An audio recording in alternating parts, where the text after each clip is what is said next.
আজকে আমরা সকলে সমবেত হয়েছি ভুবন মঙ্গল হরি সংকীর্তনের রস আস্বাদন করার জন্য। আমার এই আসরটায় আসার জন্য এখানকার একজন মাস্টার মশাই প্রায় 10-15 বছর ধরে আমাদের সঙ্গে একেবারে ওতপ্রোতভাবে যুক্ত থেকে আমাদের প্রায় পরিবারের সদস্য হয়ে আছে।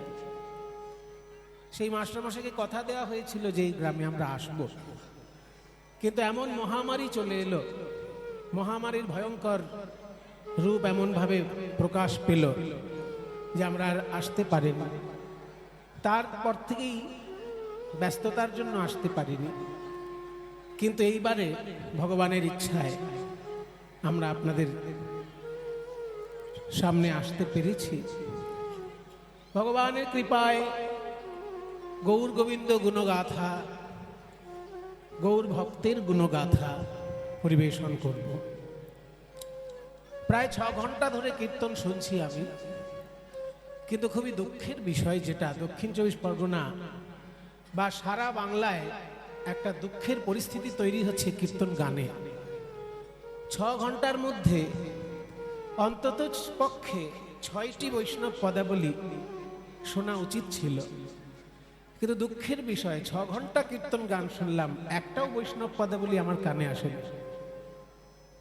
এটা কীর্তন জগতের একটা দুর্ভাগ্য। সেই জন্য যারা যারা কীর্তন পরিবেশন করছেন, সে আমার থেকে ছোট হোক, আমার সমবয়স্ক হোক, আমার থেকে বয়সে বড় হোক, সকল কীর্তনিয়ার চরণে পায়ে হাত দিয়ে আমি করজোড়ে প্রার্থনা করছি যে 3 ঘন্টা যদি কোথাও কীর্তন গান করেন, আপনি মিনিমাম 3টে বৈষ্ণব পদাবলী গাইবেন। তা নাহলে আপনি কিন্তু লোক ঠকিয়ে পয়সা নিয়ে যাচ্ছেন। আপনি যদি 30,000 টাকাও নেন ঠকাচ্ছেন, আপনি যদি কমিটির থেকে 3,000 টাকা নিয়েও গান করেন সেটাও ঠকাচ্ছেন। কারণ কীর্তনের মূল বিষয় হচ্ছে বৈষ্ণব পদাবলী। যেমন খেয়াল গানের মূল বিষয় হচ্ছে তার একটা বন্দিশ, রবীন্দ্রসঙ্গীতের মূল বিষয় হচ্ছে রবীন্দ্রনাথের লেখা গান, বাউল গানের মূল বিষয় হচ্ছে বাউলের যে গানগুলো। এবার কোনো বাউল গায়ক গান গাইতে উঠে একটাও বাউলের গানের লাইন গাইল না, শুধু বকবক করে গেল 3-4 ঘন্টা, সে যেমন টাইম কাটিয়ে হয়তো কমিটি থেকে পয়সা নিয়ে চলে যাবে, কিন্তু লোক ঠকানো হলো। ঠিক তেমনি 3 ঘন্টা ধরে কীর্তন গানের নামে কীর্তনের আসরে যারা সময় কাটাচ্ছেন, মিনিমাম 3টে বৈষ্ণব পদাবলী আপনি যদি গান না করেন, আপনি নিজেই ঠকে যাচ্ছেন। লোক ঠকাচ্ছেন তো পরের কথা, লোক ঠকাচ্ছেন আপনার পরের কথা, আপনার প্রথম কথা আপনি নিজে ঠকছেন। কারণ যে বৈষ্ণব মহাজনগণ পদাবলী রচনা করেছেন, তাদের কৃপা থেকে আপনি বঞ্চিত হলেন, এর থেকে বড় ঠকার কি আছে? শ্রোতা ঠকবে, এটা তো 2 নম্বর কথা। 1 নম্বর কথা, গায়ক নিজেই ঠকছে। যে কীর্তন গাইতে এসে ঘন্টার পর ঘন্টা আসরে কাটিয়ে দিচ্ছে, অথচ একটাও বৈষ্ণব পদ গাইছে না, সে লোক ঠকাচ্ছে না, সে নিজে আগে ঠকছে, তারপর লোক ঠকাচ্ছে। তবে 6 ঘন্টা ধরে এখানে কীর্তন গান শুনেছি, সেটা আমার পরম দুর্ভাগ্য যে 6 ঘন্টার মধ্যে অন্তত 6টা বৈষ্ণব পদাবলী আশা করা যেতেই পারে, মিনিমাম 6টা, 1 ঘন্টায় একটা হোক, কিন্তু 0 পদাবলী। এটা শুধু এখানকার পরিস্থিতি তা নয়, এটা ম্যাক্সিমাম কীর্তনের আসলে এখনো পরিস্থিতি হয়ে যাচ্ছে। খুব দুর্ভাগ্যজনক কিন্তু এটা শ্রোতারা যদি সচেতন না হন আর গায়করা যদি সচেতন না হন, সেটা কিন্তু খুব দুর্ভাগ্যজনক একটা পরিস্থিতি। সেই জন্য প্রত্যেক গায়কের কাছে আমার পায়ে ধরে নিবেদন যে আপনি যদি 30,000 টাকাও নেন বা 3,000 টাকাও নেন, আপনি যদি একটাও বৈষ্ণব পদাবলী গান না করেন, আপনি কিন্তু লোক ঠকাচ্ছেন, আপনি নিজেও ঠকছেন। আপনার এমনই দুর্ভাগ্য যে আপনি বুঝতে পারছেন না যে আপনি ঠকে যাচ্ছেন। আপনি 3 ঘন্টা বকবক করছেন, 4 ঘন্টা বকবক করছেন, একটাও মহাজনী পদাবলী আস্বাদন করছেন না, আপনি নিজেই ঠকছেন। তো লোককে কি ঠকাবেন আপনি? আপনার কি ক্ষমতা আপনি লোক ঠকাবেন? আপনি নিজে ঠকছেন। সেই জন্য সকলের কাছে আমার চরণে ধরে বিনীত নিবেদন যে রবীন্দ্রনাথের লেখা গান ছাড়া যেমন রবীন্দ্রসঙ্গীত হয় না, তেমনি বৈষ্ণব পদকর্তাদের পদ ছাড়া কীর্তন গান হয় না। এই যে এক্ষুনি আমি যে গানটা শুরু করেছি, মধুকর রঞ্জিত মালতি মণ্ডিত জিত ঘন কুঞ্চিত কেশম, এটা একটা গানের লাইন, সংস্কৃত ভাষায় লেখা গানটা। যারা একদম প্রথম শোনে তাদের একটু অসুবিধে হয় বুঝতে, কিন্তু বুঝিয়ে দিলে একদম জলের মতন পরিষ্কার হয়ে যাবে। কিন্তু শুনতে কঠিন হলেও এই পদ হচ্ছে আমাদের বৈষ্ণব পদাবলীর সার সম্পদ।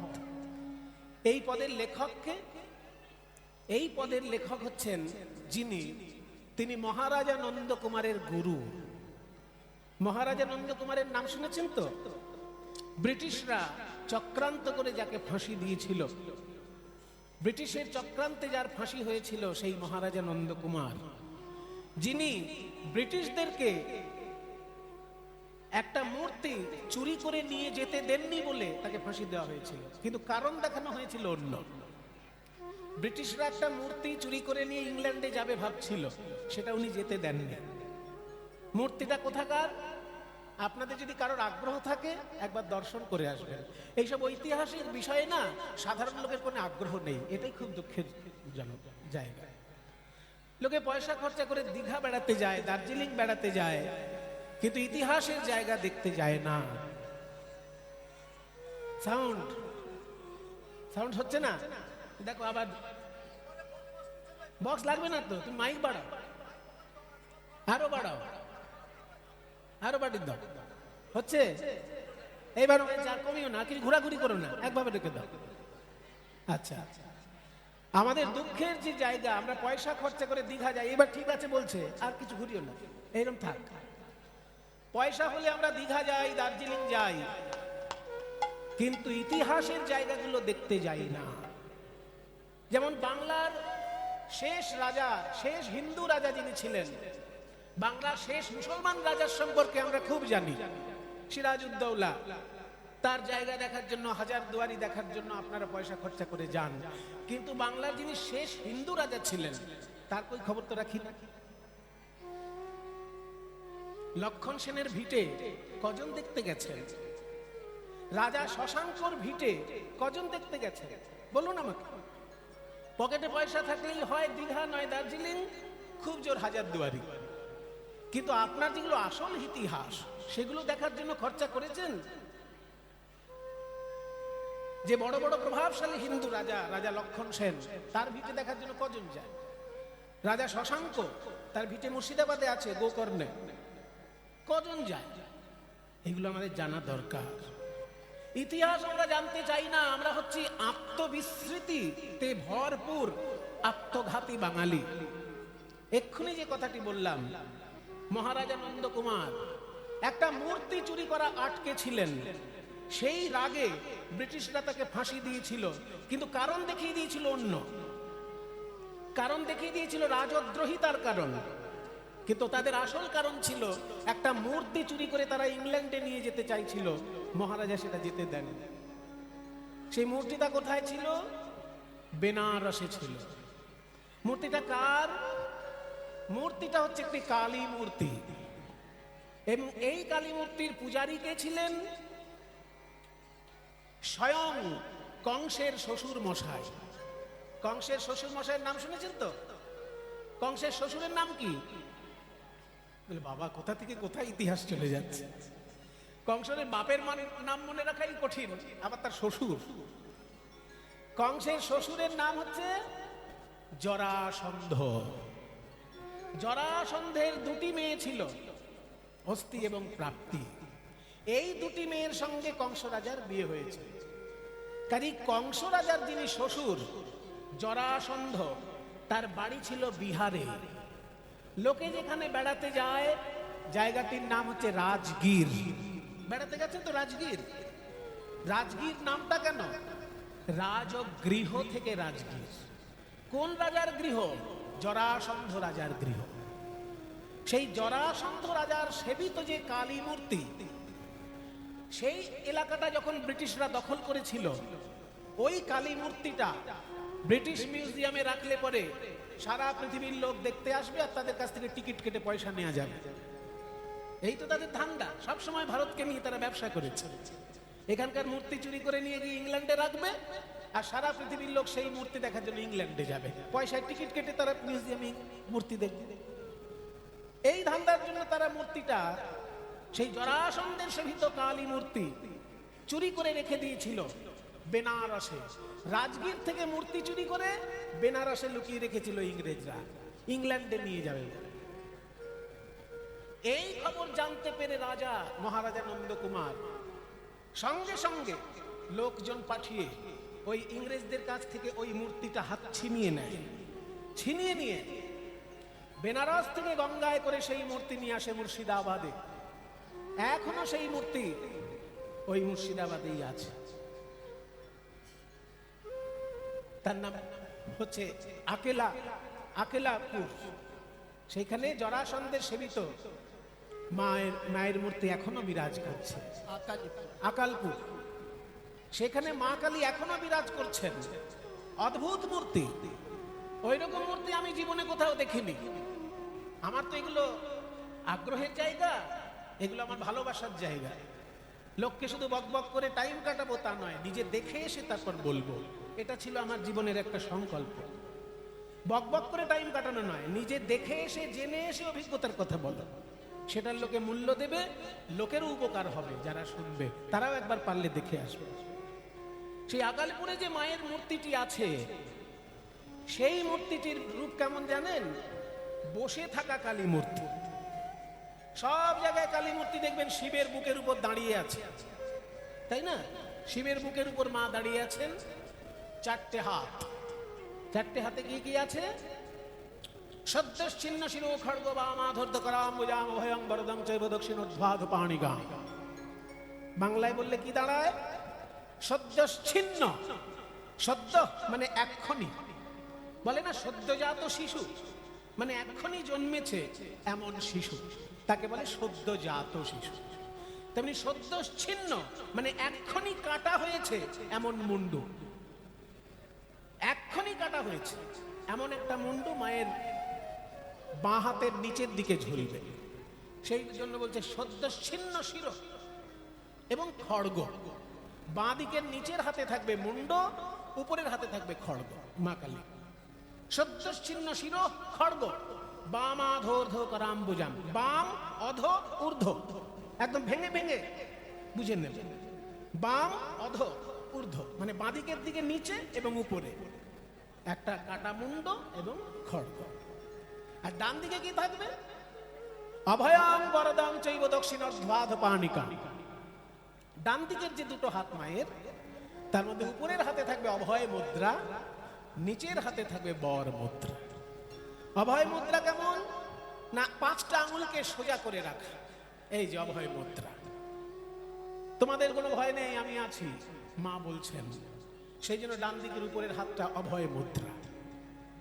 বোকা লোকেরা ভাবে এক থাপ্পড় দেব, তা কিন্তু না। থাপ্পড় দেওয়ার জন্য মায়ের ডান দিকের হাত নয়, থাপ্পড়ের জন্য মা হাতের খাড়া আছে। বেশি দুষ্টুমি করলে থাপ্পড় দেবে না, খাড়া দিয়ে একদম কেটে দেবে।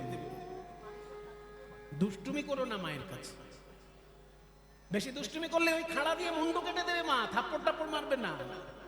এই ডান দিকে যে হাতটা রয়েছে ওটা অভয়ের জন্য, যে তোদের ভয় নেই, ভালো কাজ করে যা, আমি আছি তোদের জন্য, এই জন্য অভয় দেখাচ্ছে।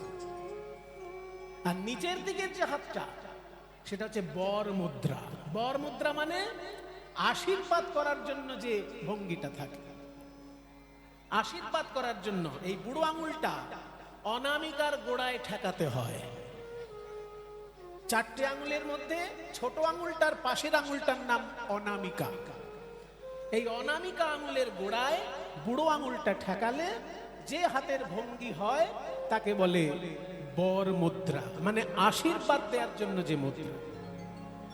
অভয়ং বরদং চৈব দক্ষিণোদ্ধ্বাদ পাণিকা। মায়ের ধ্যান বর্ণনা করছি, কিন্তু আমরা দেখি শিব ঠাকুরের উপরে মা দাঁড়িয়ে রয়েছেন, সব জায়গায় দেখি। কিন্তু আকালপুরের যে কালী ঠাকুর, যেটা রাজা জরাসন্ধের পূজিত ঠাকুর, মহারাজা নন্দকুমার যেটা ছিনিয়ে এনেছিলেন ব্রিটিশদের থেকে, সেইটা বসে থাকা মা কালী। এবং আশ্চর্য রূপ সেই মায়ের, এত হাজার হাজার বছর প্রাচীন মূর্তি, কিন্তু দেখলে মনে হবে যেন কালকেই কেউ বানিয়েছে, এত উজ্জ্বলতা শ্রী মূর্তির মধ্যে। যেটা সব থেকে আশ্চর্য লাগলো আমার ওই মাতৃমূর্তি দর্শন দেখে করে, সেটা হলো আমি যতবার কালী পুজো করেছি আপনাদের আশীর্বাদে, কয়েকবার কালী পুজো আমি করেছি। কালী পুজো করতে গেলে মা কালীর যে ধ্যান বলতে হয়, সেই ধ্যানের মধ্যে একটা অদ্ভুত কথা আছে, যে কথার সঙ্গে কোনো কালী মূর্তিতে আমি মিল দেখিনি। সেই কথাটা হলো কর্ণাবতং শতানীত সবযুগ্ন ভয়ানকাম। মা কালীর ধ্যানের মধ্যে আছে, যারা ব্রাহ্মণ ঠাকুর মশাই এখানে কেউ থাকলে তিনি বুঝতে পারবেন আমি কি বলছি। যারা কালী পুজো করেন, কালীর ধ্যান যাদের মুখস্থ আছে, সেই ঠাকুর মশাই যদি কেউ এখানে থাকেন তিনি জানবেন। মায়ের ধ্যানের মধ্যে বলা আছে যে কর্ণাবতং শতানীত সবযুগ্ম ভয়ানকাম। মানে কি, মায়ের কানের দুলে পরিণত হয়েছে দুটি ভয়ঙ্কর সব দেহ। এটা বাংলা মানে করলে এই দাঁড়ায়। লোকে যেমন কানের দুল পরে সোনার কানের দুল বা রূপোর কানের দুল বা ইমিটেশনের কানের দুল, মা কালী যে কানের দুল পড়েছেন দুটো সব দেহ। এটা জীবনে আমি কোথাও দেখিনি। তোমরা দেখেছো কোন কালী মূর্তিতে? পাড়ায় পাড়ায় যে এত কালী পুজো হচ্ছে, কোথাও দেখেছো কোনোদিন? আমিও দেখিনি। যে কানের দুলে মৃতদেহ ঝুলছে, এটা আমি কোনোদিন দেখিনি, কোথাও দেখিনি। কিন্তু ওই আকালিপুরে গিয়ে মায়ের মূর্তিতে আমি প্রথমে বুঝতে পারিনি। প্রথমে কানের দুল দুটো মানে কান থেকে এই বুক পর্যন্ত ঝুলে আছে, হলুদ রং। এবার হলুদ রং বলে দূর থেকে দেখে মনে হচ্ছে দুটো কলা যেন কান থেকে ঝুলছে। আমি বললাম মা কালীর কানে কলা কেন ঝুলবে রে বাবা? প্রথমে ভাবলাম এটা কলা ঝুলিয়ে রেখেছে কেন। তারপর ঠাকুর মশাইকে বললাম আমি একটু কাছে গিয়ে দেখতে পাবো? বলে হ্যাঁ হ্যাঁ আপনি কাছে গিয়ে দেখতে পাবেন।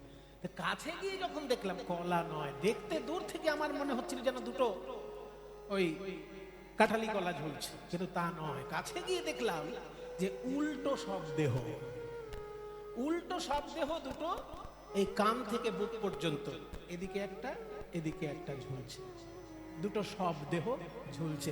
আমি দেখে আকাশ থেকে পড়লাম যে মা কালীর পুজো কতবার আমি করেছি, ধ্যান মন্ত্র বলেছি, কোনোদিন এই ধ্যানের সঙ্গে মূর্তির মিল দেখিনি। আজকে আমি দেখলাম ধ্যানের সঙ্গে মূর্তির মিল। কাজে সারা বাংলায় যদি কোথাও এই রূপ না থাকে আপনি ওখানে গিয়ে দেখতে পাবেন। এটা যদি আমাদের দেখতে হতো, ব্রিটিশরা যদি এটা চুরি করে নিয়ে ইংল্যান্ডের মিউজিয়ামে রাখতো, কবে কার কপালে শিকে ছিঁড়বে তবে সে ইংল্যান্ডে গিয়ে মিউজিয়ামে দেখবে এই মূর্তি। কিন্তু আজকে আমাদের বাংলায় মূর্তিটি আছে বলে আমরা বিনা পয়সায় মূর্তিটি দেখতে পাচ্ছি, অথচ লক্ষ লক্ষ বাঙালি জানেই না কোটি কোটি বাঙালি যে এই মূর্তি ব্রিটিশরা চুরি করে নিয়ে যাওয়ার ধান্দা করেছিল।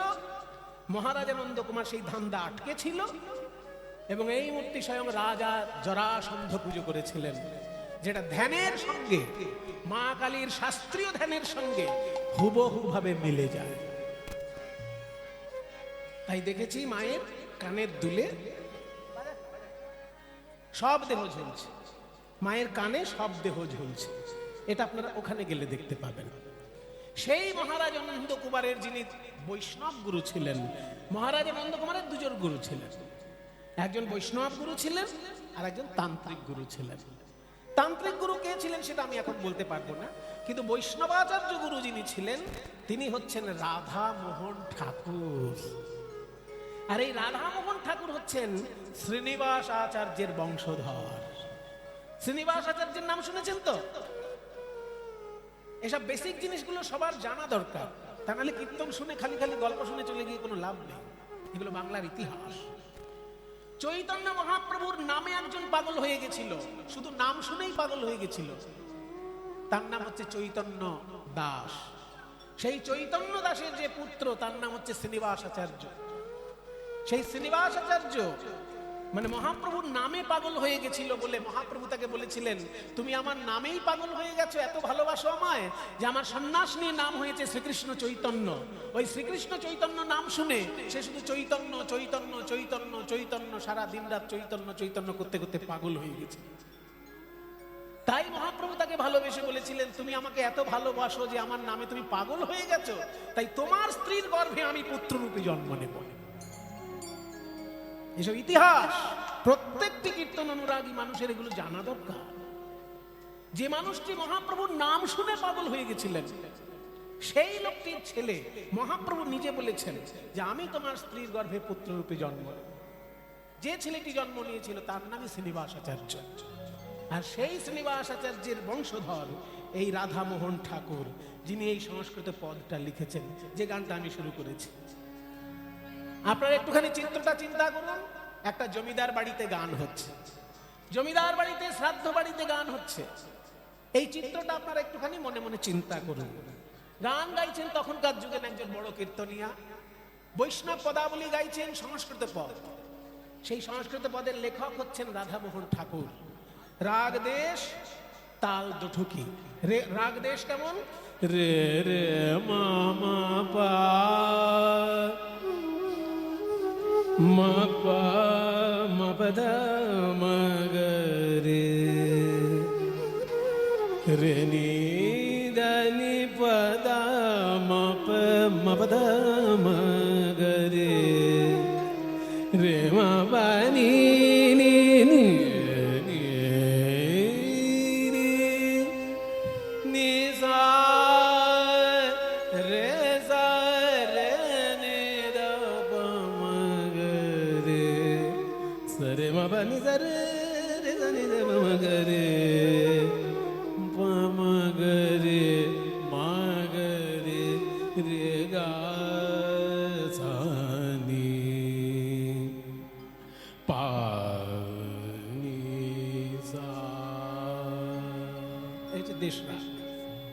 এই রাগে সুরটা আছে, আর তিও আর তাল হচ্ছে দোঠকি। দোঠকি তাল হচ্ছে 1 2 3 1 2 3 4 1 2 3 1 2 3 4 3 4 3 4 ছন্দ, 14 মাত্রার তাল।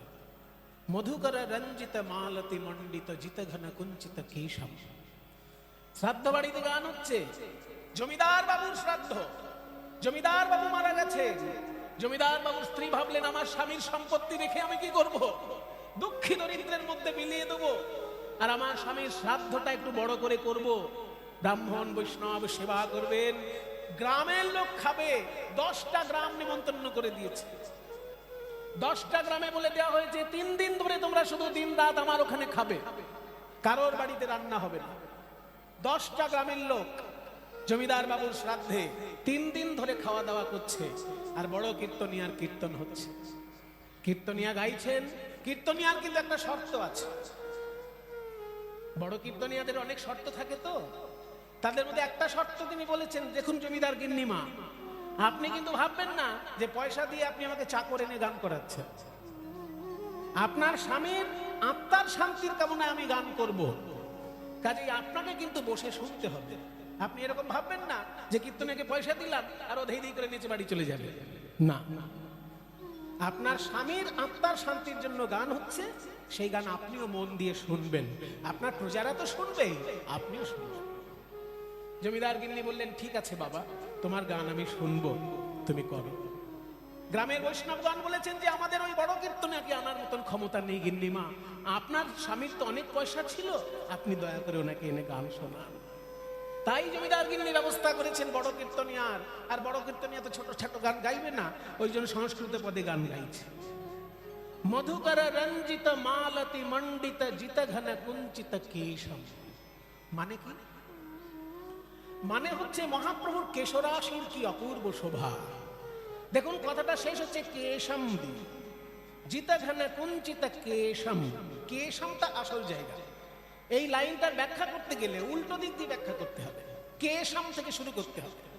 কেশম মানে গৌর সুন্দরের কেশরাশি। কেমন সেই কেশরাশি? না কুঞ্চিত কেশম, কোঁকড়ানো চুল। গৌর সুন্দরের কোঁকড়ানো চুল। জিতা ঘন কুঞ্চিত কেশম। জিতা মানে জয় করেছে, ঘন মানে কালো মেঘ। আকাশের কালো মেঘের শোভাকে যেন জয় করেছে আমার গৌর সুন্দরের কুঞ্চিত কেশরাশি, এত সুন্দর। জিত ঘন কুঞ্চিত কেশম। সেই কেশে কি আছে? না, মধুকর গুনগুন করছে। মালতী মণ্ডিত, মালতী ফুলের মালা দিয়ে ঝুঁটি বাঁধা আছে ওই কেশরাশিতে। মাথায় একটা ঝুঁটি বাঁধা আছে মালতী ফুলের মালা দিয়ে। ওই দেখুন ঝুঁটি আছে না গৌর সুন্দরের মাথায়। ও কৃষ্ণদা দেখুন, এখানে তো কি একটা দিয়ে ঝুঁটি দিয়ে দিয়েছে। কি করা যাবে, যা যেমন পেরেছেন তারা সেইভাবেই সাজিয়েছে। কি একটা হলুদ জরির লেস, হ্যাঁ জরি দিয়ে সাজানো আছে, কিন্তু ওইখানটা জরিটা না ভেবে আপনারা একটু ভাবুন মালতী ফুলের মালা দিয়ে ঝুঁটিটা বাঁধা আছে। মালতী মণ্ডিত জিত ঘন কুঞ্চিত কেশম। এবার মালতী ফুলের মালা শোভিত ওই কেশরাশির সেখানে কি করছে না ভ্রমর এসে গুনগুন গুনগুন গুনগুন গুনগুন করছে চারিপাশে। ভ্রমর মানে মধুকর, রঞ্জিত। ভ্রমর এসে গুনগুন গুনগুন করছে, মালতী ফুলের মালার ঝুঁটি বাঁধা আছে। মেঘের বর্ণকে জয় করা তার কুঞ্চিত কেশরাশি, এত সুন্দর গৌর সুন্দরের রূপ। পরিষ্কার হলো মানে? এবার দেখুন আমি বললেই আপনাদের কাছে পরিষ্কার হয়ে যাবে। মধুকর রঞ্জিত মালতী মণ্ডিত জিতা ঘনা কুঞ্চিত কেশম। কোন ভাগ্যবতী সাজায়েছে, কোন ভাগ্যবতী সাজায়েছে আমার গোরা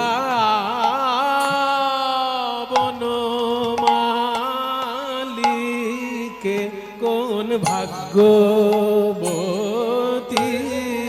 সাজায়েছে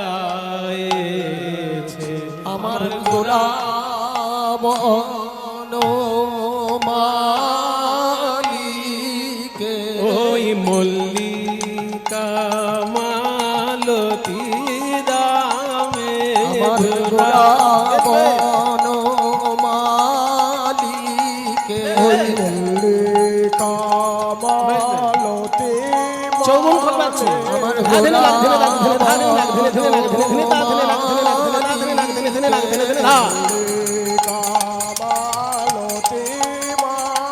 আমার গোরা বনমালীকে। মল্লিকা মালতী আমার গোরা বনমালীকে। ওই মল্লিকা মালতী আমার গোরা বনমালীকে। মল্লিকা মালতী কোন ভাগ্যবতী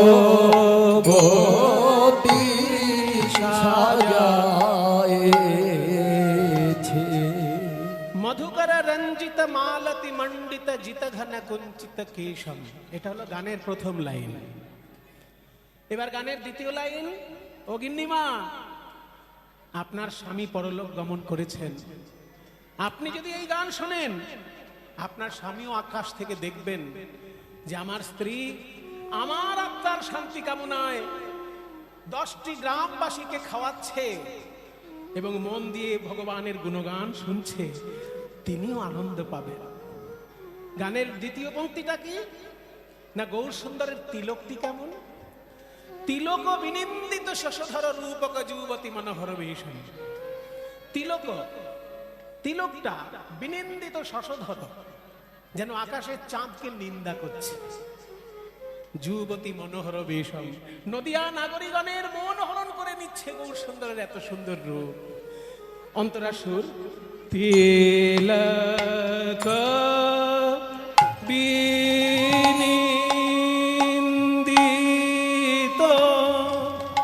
শশধর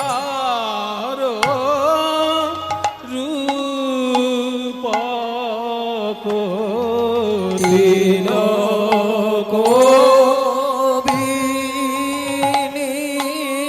বিনিন্দিত শশধর রূপক। আহারে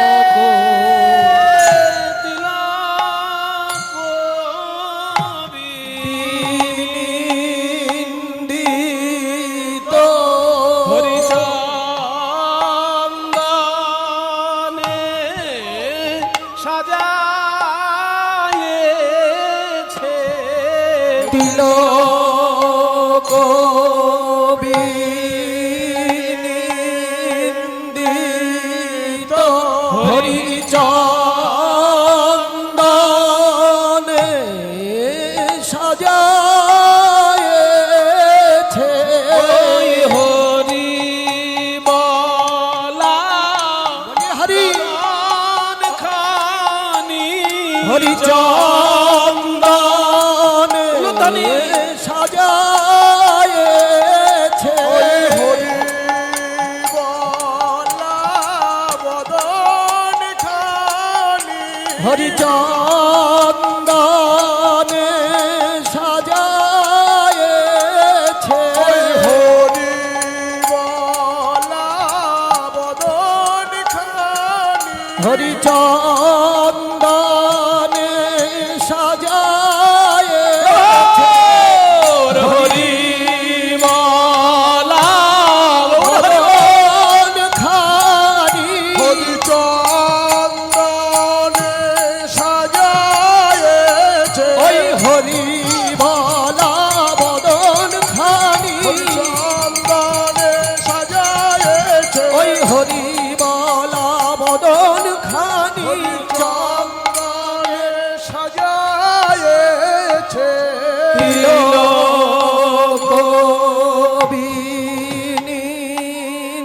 বিনিন্দিত শশধার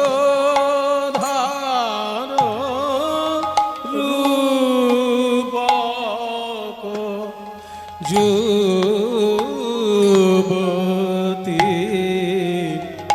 মনোহার বেশ মনোহার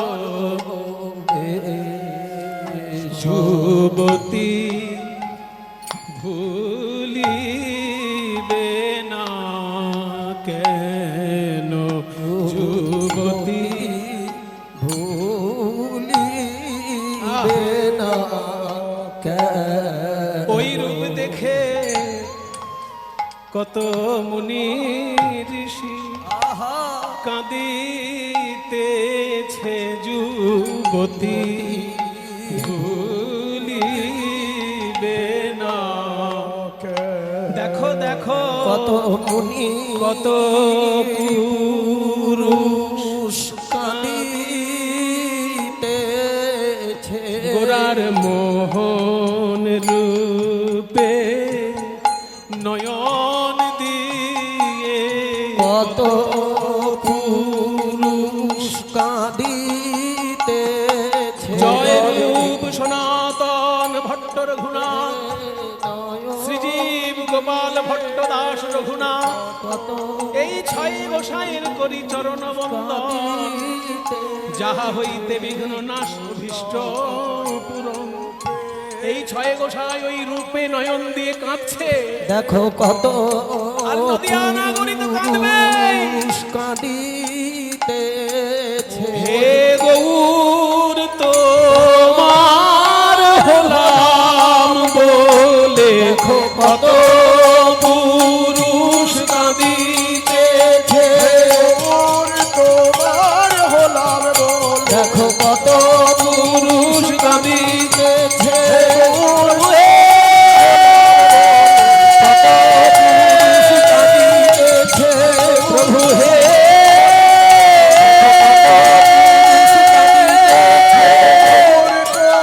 হে প্রভু কত পুরুষ কাঁদিতেছে যুবতী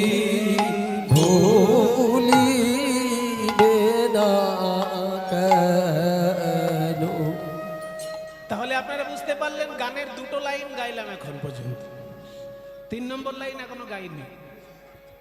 প্রথম লাইন মধুকর রঞ্জিত মালতি মণ্ডিত জিত ঘন কুঞ্চিত কেশব। দ্বিতীয় লাইন তিলক বিনিন্দিত শশধর রূপক যুবতী মনোহর বেশম। এইবার তৃতীয় যে পংক্তিটি আসছে সেইখানে বলছে কলয় গৌরমুদারম। দেখে নাও, কলয় মানে দেখে নাও, গৌরম গৌরহরিকে দেখে নাও। গৌরহরি কেমন না উদারম, উদারম।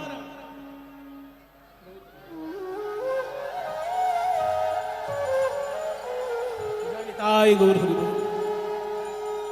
আশীর্বাদ করবেন এই ছেলেটি কীর্তন গান ভালোবাসে, শিখে, ওকে আশীর্বাদ করবেন। এদের মতন ছেলেরা যেন কীর্তন গান শিখে জগতে এগিয়ে যেতে পারে।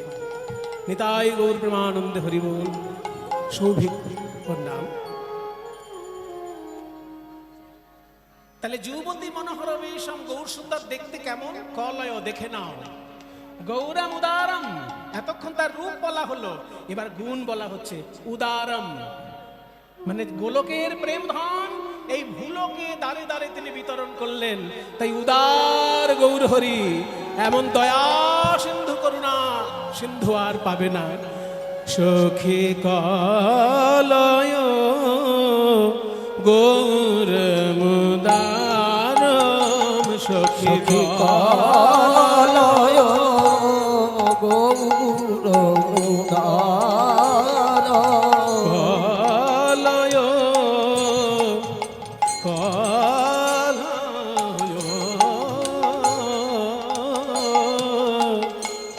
কলয় মানে দেখে নাও, দেখে নাও। কলয় গৌর মুদার, কলয় গৌর মুদার এমন হয় নাই আর হবার নয় রে, এমন হয় নায়ার হবার নয় রে, এমন করুণা সিন্ধু অবতার হয় নাই আর হবার নয় রে। ওরে মন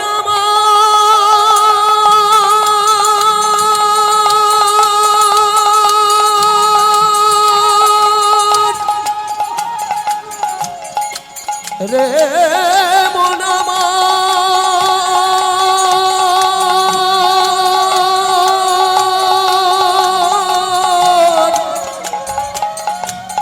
কত শত অবতার হলো,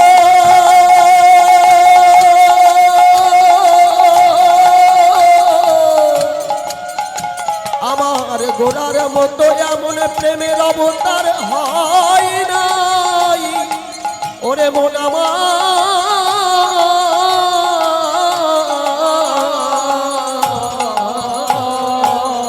কলয় গৌর গৌর সুন্দরকে কেমন দেখতে জানো মা? নিন্দিত হাটক কান্তি কালেবর। নিন্দিত মানে নিন্দা করছে কাকে? হাটক, সোনা। হাটক মানে সোনা। সোনাকে যেন নিন্দা করছে গৌরাঙ্গের গায়ের রং।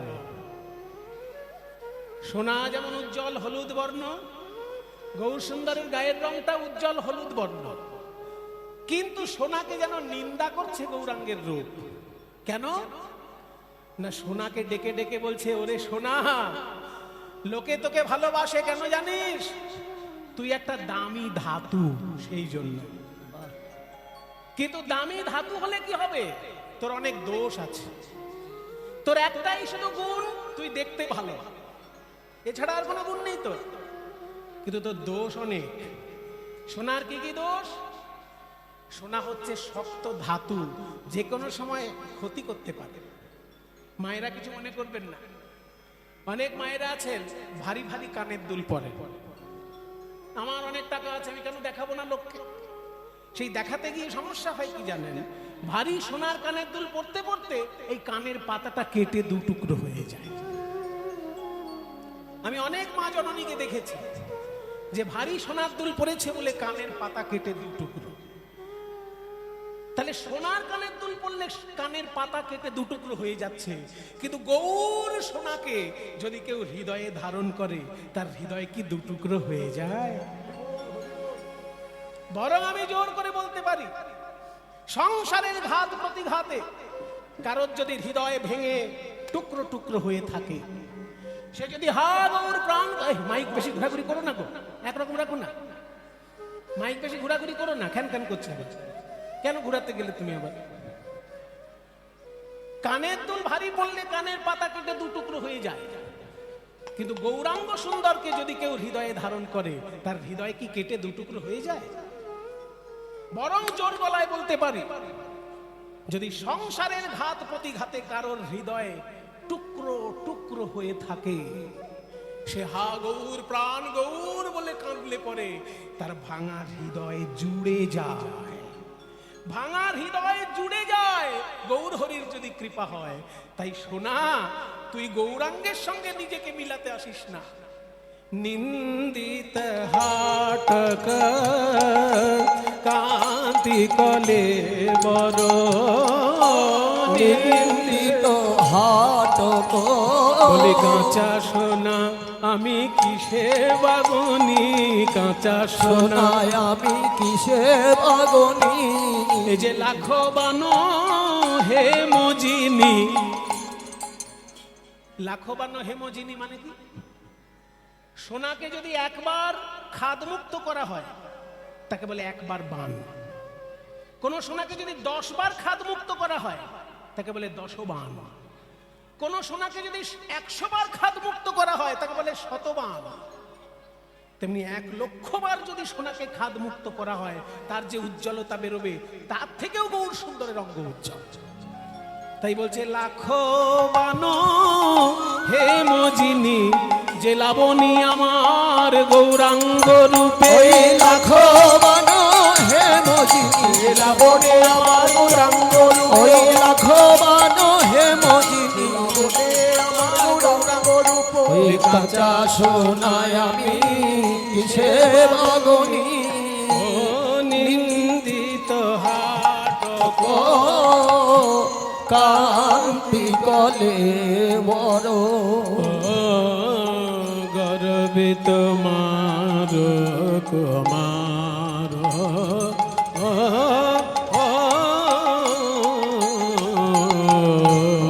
গর্বে তোমার কুমার। জমিদার গিন্নি গান শুনছেন, সকলকে বলে রেখেছেন কীর্তনিয়ার কীর্তন যতক্ষণ হবে কেউ আমাকে বিরক্ত করবে না। নায়েব মশাই আপনি সব হিসেবপত্র লোককে বুঝিয়ে দেবেন। এই যতক্ষণ কীর্তন হবে আমি কিন্তু এই আসন থেকে নড়ব না। আমি কীর্তনিয়াকে কথা দিয়েছি, আমার স্বামীর আত্মার শান্তি কামনায় এই কীর্তন হচ্ছে, সেই জন্য আমি এক আসনে বসে একভাবে কীর্তন শুনবো, কেউ যেন আমায় বিরক্ত না করে। জমিদার গিন্নি শুনছেন, কীর্তনিয়া গাইছেন। ওমা, গৌর সুন্দর শুধু দেখতে সুন্দর তা নয়, যখন উনি একটুখানি মুচকি হাসেন না, কি বলবো, যেন মনে হয় আকাশের চাঁদ থেকে চাঁদের সুধা গড়িয়ে গড়িয়ে পড়ছে। মধু মধুর স্মিত লোভিত তনুভৃত, মধু মধুর স্মিত লোভিত তনুভৃত। আস্তে আস্তে, মধু মধুরা স্মিত, একটু একটু করে বুঝে নেন।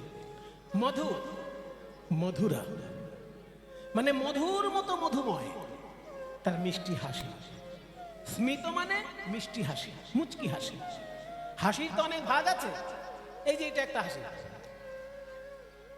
আবার এটা একটা হাসি, আবার এটা একটা হা হা হা, এও এক হাসি। কিন্তু হা হা হা হা এটা হচ্ছে অট্ট হাসি। কিন্তু যদি একটুখানি মিষ্টি করে হাসেন একে বলে স্মিত, একে বলে স্মিত মানে মিষ্টি হাসি, মুচকি হাসি। ওই গৌর সুন্দর যদি একটুখানি মুচকি হেসে কারোর দিকে তাকায় না, সে সারা জীবনের মতো আত্মসমর্পণ করে দেয় গৌর সুন্দরের চরণে। তাই পদ্ম ফুলের চারিপাশে ভ্রমর যেমন গুনগুন করে, মহাপ্রভুর ওই মুখের একটু হাসি দেখার জন্য তার ভক্তগণ ব্যাকুল হয়ে থাকে, জানো মা। মধু মধুর স্মিত লোভিত তনুভৃত, মধু মধুর স্মিত লোভিত তনুভৃত। আহারে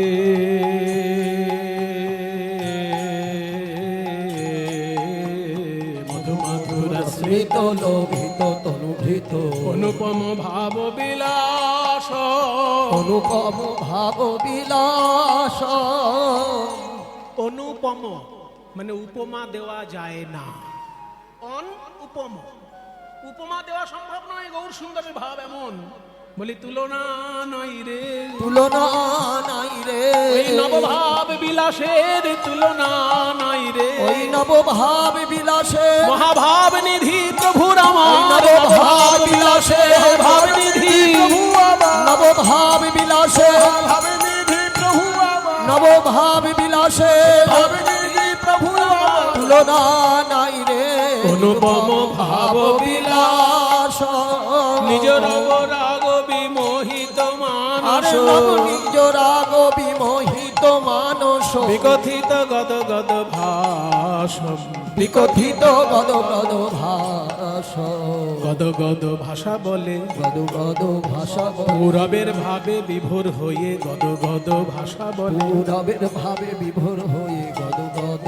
ভাষা বলে একটা জিনিস শুনে নাও মা, সত্য যুগে যা মানুষে পায়নি, ত্রেতা যুগে যা মানুষে পায়নি, এমনকি দাপর যুগে কৃষ্ণ অবতারেও যা সাধারণ মানুষে পায়নি, এই কলিযুগে সেই সম্পদ মহাপ্রভু অকাতরে বিলিয়ে দিলেন।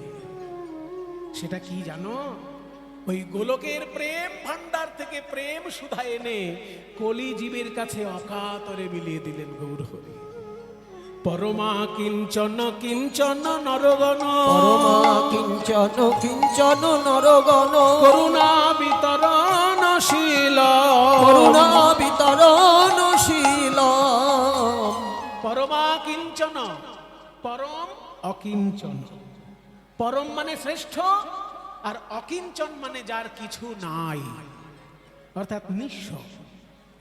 নিঃস্ব ব্যক্তি, কিন্তু শ্রেষ্ঠ নিঃস্ব ব্যক্তি কি করে হওয়া যায়? বলছে নিঃস্ব আর শ্রেষ্ঠ প্রকৃতির নিঃস্ব পার্থক্য কি? বলছে নিঃস্ব মানে যার কিছু নাই, কিছু নাই মানে যার কপালে কোনো কালে কিছু জোটেনি তাই কিছু নাই। আর শ্রেষ্ঠ নিঃস্ব কারা? না যাদের সবকিছু থাকতেও সব পরিত্যাগ করে দিয়ে কাঙাল হয়েছে, এরা হলে শ্রেষ্ঠ প্রকৃতির নিঃস্ব। একটা জাত ভিখারি আর একজন সর্বত্যাগ করে ভিখারি, দুটো ভিখারি কি এক? যার কপালে কিছু জোটে না বলে ভিখারি হয়ে গেছে সেই ভিখারি। আর বুদ্ধদেবও তো ভিখারি, কিন্তু বুদ্ধদেব রাজপুত্র, তিনি রাজত্ব ত্যাগ করেছেন মানুষের কল্যাণ করার জন্য। তাহলে মানুষের কল্যাণ করার জন্য যিনি রাজত্ব ত্যাগ করে ভিক্ষার থালা নিয়ে বাইরে বেরিয়েছেন সেই বুদ্ধদেব, আর যার কপালে কিছু জোটে না তাই ভিখারি সেই ভিখারি। এই দুটো ভিখারি এক কি?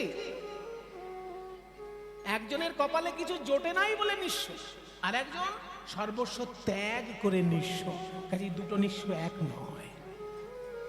এই সর্বত্যাগী নিঃস্ব ব্যক্তি যারা গৌর সুন্দরের সেই ভক্তগণকে গৌর সুন্দর প্রেমের ডালি বিতরণ করার দায়িত্ব দিয়ে গেছেন, জানো মা?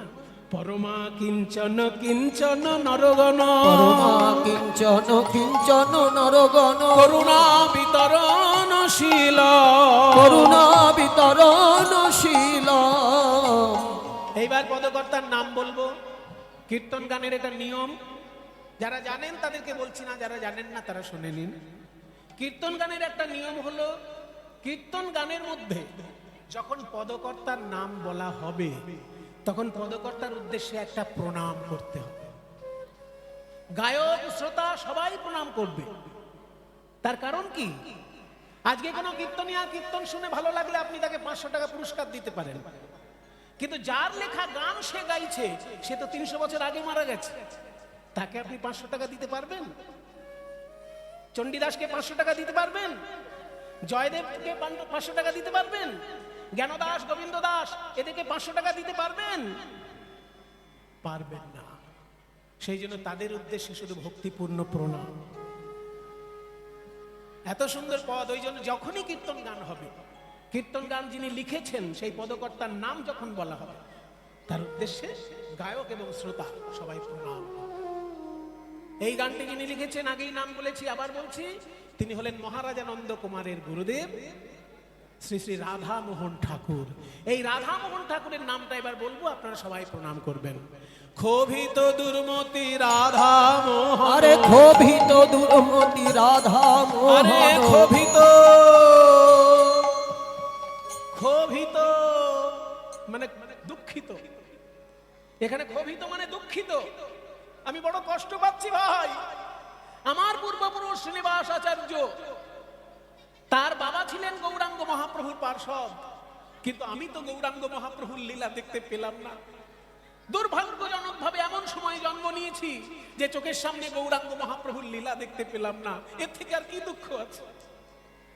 তাই বঞ্চিত হলাম, বঞ্চিত হলাম, এমন করুণা সিন্ধু অবতারে আমি বঞ্চিত হলাম, করুণা সিন্ধু অবতারে আমার আসা যাওয়াই সার হলো করুণা সিন্ধু অবতারে আসা যায় সার হলো করুণা সিন্ধু অবতারে আসা যায় সার হলো করুণা সিন্ধু অবতারে আমি বঞ্চিত হলাম ভীত দুর্মতি রাধা মোহন আরে ক্ষোভিত দুরবতী রাধা মোহন নামক নিরুপম লীলাম, নামক নিরূপম নিরুপম লীলা। আরে নামক নিরুপম নিরূপম ও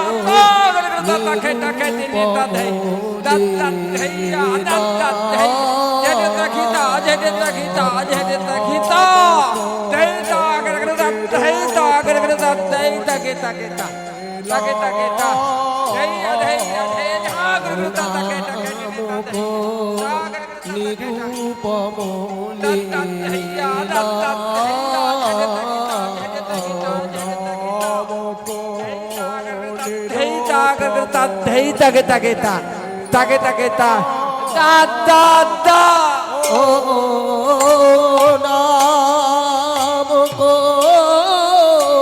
নিরূপম লীলা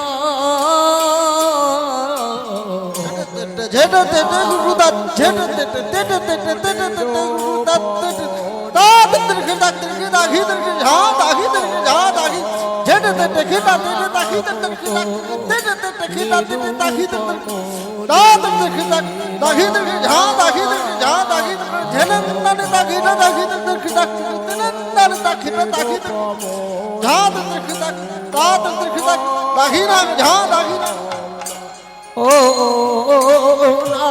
নামক নিরূপম লীলা নামক নিতাই গৌর হরি বল, হরি বল।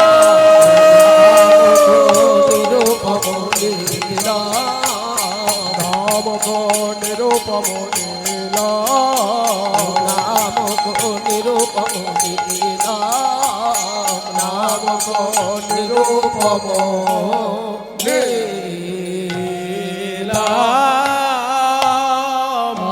নামক নিরূপম। কীর্তনিয়া কীর্তন গাইছেন, সেই কীর্তনের নাম আমি জানি না, যিনি শুনছেন তার নামটা জানেন। তিনি হলেন চন্দ্র শশী দেবী বন্দ্যোপাধ্যায় বংশীয় কোনো একজন জমিদার বাবু। জমিদার বাবুর নামটাও বইপত্রে আমি পাইনি, যদি কখনো পাই আপনাদেরকে জানাবো। এখন পর্যন্ত পাইনি। যে জমিদার বাবু মারা গেছেন তার নামটা বলতে পারবো না, কিন্তু তার টাইটেলটা হচ্ছে বন্দ্যোপাধ্যায়। ব্যানার্জি পরিবারের জমিদার পরলোক গমন করেছেন। তার স্ত্রী হচ্ছেন চন্দ্র শশী দেবী। তিনি স্বামীর উদ্দেশ্যে শ্রাদ্ধ করাচ্ছেন। 10টা গ্রাম নিমন্ত্রণ করেছেন বিনা পয়সায়, 3 দিন ধরে সবাই খাওয়া দাওয়া করবে সেখানে। পরিপূর্ণরূপে শ্রাদ্ধ করাচ্ছেন। গ্রামের বৈষ্ণবগণ বলেছেন যে আমাদের কীর্তনিয়ার আনার ক্ষমতা নেই, আপনি দয়া করে কীর্তনিয়া আনুন, আমরা গান শুনব। তাই সেই কালের যিনি বড় গায়ক তিনি গান গাইছেন, কিন্তু তার আবার শর্ত হলো যে জমিদার গিন্নি যেন গানটা শোনে, শুধু আমাদের অর্ডার দিয়ে কেটে না পড়ে। জমিদার গিন্নি যখন পুরো কীর্তনটি শুনলেন, তখন তিনি কীর্তনিয়ার কাছে এসে হাত জোড় করে বলছে, বাবা তোমার কীর্তন শুনে আজকে আমার কীর্তন সম্পর্কে চোখ খুললো। এতদিন আমার ধারণা ছিল কীর্তন গান মানে একদল মূর্খ লোকের গান। ওই তো দু চারটে ফাটাফুটো খোল থাকবে, দুমদাম করে খোলগুলো পেটাবে, আর এমন বিকট চিৎকার করবে যে অসহ্য লাগবে। যতক্ষণ বন্ধ না হয় ততক্ষণ শুনতে হবে। শুনতে সবাই শুনছে, তাই আমিও শুনছি। বিকট চিৎকার, মূর্খ লোকের চিৎকার, এই হচ্ছে কীর্তন গান। আমার এতদিন এই ধারণা ছিল, কিন্তু তোমার গান শুনে আমি বুঝতে পারলাম যে কীর্তন গান মূর্খ লোকের জিনিস নয়। কারণ সংস্কৃত ভাষায় পদ তুমি গাইছো, সংস্কৃত ভাষা ব্যাখ্যা করতে গেলে একটা মিনিমাম শিক্ষা তো দরকার। তার কাজে সংস্কৃত ভাষায় লেখা গান, সেই গানে রাগ আছে, সেই গানে তাল আছে, দর্শন শাস্ত্রের বিচার আছে, সাহিত্যের বিশ্লেষণ আছে। কাজে মূর্খ লোকের সম্পদ এটা নয়। মূর্খ লোক যদি এটা নিয়ে করে খায় সেটা তার ভাগ্য ভালো, কিন্তু এই সম্পদ হচ্ছে পণ্ডিতের সম্পদ। সেটা তোমার গান না শুনলে আমি বুঝতে পারতাম না। আমার এতদিন কীর্তন সম্পর্কে ধারণা ছিল ওই গ্রামের কিছু মূর্খ লোক দেই দেই করে লাফাবে আর বিকট চিৎকার করে গান বাজাবে আর খোলগুলো দুমদুম করে পিটাবে, এই আমার ধারণা ছিল। কিন্তু তোমার গান শুনে বুঝলাম এটা উচ্চ মানের সাহিত্য, রাগরাগিনী আছে, বিলম্বিত মধ্যলয়ের তাল আছে, মানে শাস্ত্রীয় সঙ্গীতের মতো উচ্চাঙ্গ সঙ্গীতেরও কিছু বৈশিষ্ট্য এতে আছে। তোমাকে আমি অশেষ কৃতজ্ঞতা জানাই, কিন্তু একটা প্রশ্ন আছে তোমার কাছে আমার। বলুন গিন্নিমা, আপনি আমার প্রণম্য শ্রোতা, আপনি জমিদার গিন্নি, সেই হিসেবে আপনাকে আমি প্রথম প্রণাম জানাই। আর আপনাকে আর একটা প্রণাম জানাই এই কারণে, যে আসনে বসে সবাই কীর্তন শুনছে, এই আসনটা কিন্তু রাজা পরীক্ষিতের আসন। কি বাবা, বিশ্ব ব্রহ্মাণ্ডে যে যেখানেই যত বড় শ্রোতা থাক, সব থেকে বড় শ্রোতা কে? রাজা পরীক্ষিত। কারণ একটা সাহিত্যে শ্লোক আছে, সংস্কৃত শাস্ত্রে একটা শ্লোক আছে, নববিধা ভক্তিতে কে কিসে সিদ্ধি লাভ করেছে। নববিধা ভক্তি কি কি? শ্রবণং, কীর্তনং, বিষ্ণু শরণং, পাদসেবনং, অর্চনং, বন্দনং, দাস্যম, সখ্যম এবং আত্মনিবেদনম। এই শ্লোকটি কে বলেছেন? নববিধা শ্লোকটি কে বলেছেন? নববিধা ভক্তির শ্লোকের বক্তাকে এই দেখুন এখানে আছে। কোথায় গেল হাফিজ?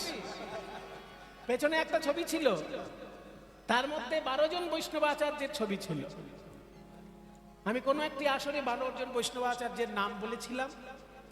সেই নামটা শুনে এখানকার শ্রোতাদের ভেতরে এতটা প্রভাব পড়েছে যে তারা কীর্তনের আসরে সেই 12 জন বৈষ্ণবাচার্যের ছবি দিয়ে পেছনটাকে সাজিয়ে দিয়েছে। এই 12 জন বৈষ্ণবাচার্য হচ্ছেন স্বয়ংভূ, নারদ, শম্ভু, কুমার, কপিল, মনু, প্রহ্লাদ, জনক, ভীষ্ম, বলির, বৈয়াসকির, বয়ম। 12 জন বৈষ্ণবাচার্য।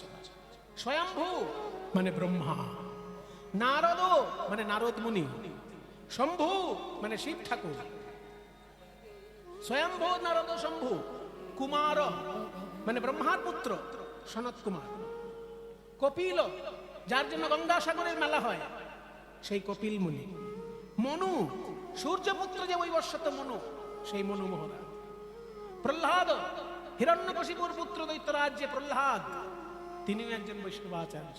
জনক, মাতা সীতা দেবীর যিনি বাবা, রাজা জনক, তিনিও একজন বৈষ্ণবাচার্য। ভীষ্ম, মহাভারতের যে বিশিষ্ট চরিত্র গঙ্গাপুত্র ভীষ্ম, তিনিও একজন বৈষ্ণবাচার্য। প্রহ্লাদ, জনক, ভীষ্ম। বলি, বলি রাজা, যিনি ভগবানকে সর্বস্ব দান করে পাতালে প্রবেশ করেছিলেন, সেই বলি। বৈয়াসকি মানে ব্যাসদেবের পুত্র সুখদেব গোস্বামী। এবং বয়ম, এই শ্লোকটি যিনি বলেছেন, এই 12 জন বৈষ্ণবাচার্যের শ্লোক যিনি বলছেন, তিনি হলেন স্বয়ং যমরাজ। ওই জন্য যমরাজ নিজের দিকে হাতটা বলছে যে 11 জনের নাম বললাম, আর 12 নম্বরে আমার নামটা লিখে নাও। বয়ম মানে আমরা এই 12 জন বৈষ্ণবাচার্য। এই 12 জন বৈষ্ণবাচার্যের মধ্যে নববিধা ভক্তির শ্লোকটাকে বলেছেন, শুনে রাখুন। দৈত্যরাজ প্রহ্লাদ হিরণ্যকশিপুর পুত্র প্রহ্লাদ তিনি বলেছিলেন হিরণ্যকশিপুর কাছে এই নববিধা শ্লোকের ভক্তির শ্লোক।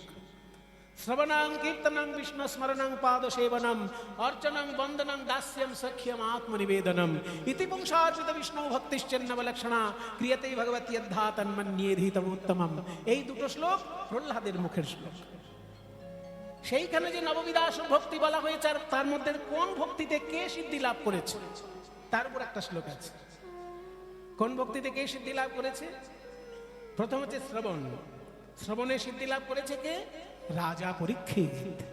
শ্রী বিষ্ণু শ্রবণে পরীক্ষিত ভবৎ বৈয়াসকি কীর্তনে।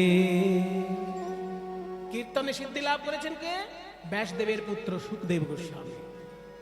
বৈয়াসকি কীর্তনে প্রহ্লাদ স্মরণে তদঙ্ঘ্রি ভজনে লক্ষ্মী পৃথু পূজনে সর্বস্বাত্ম নিবেদনে বলিরভূত। নববিধা ভক্তি। শ্রবণে সিদ্ধি লাভ করেছে রাজা পরীক্ষিত, কীর্তনে সিদ্ধি লাভ করেছেন সুখদেব গোস্বামী, স্মরণে সিদ্ধি লাভ করেছেন প্রহ্লাদ।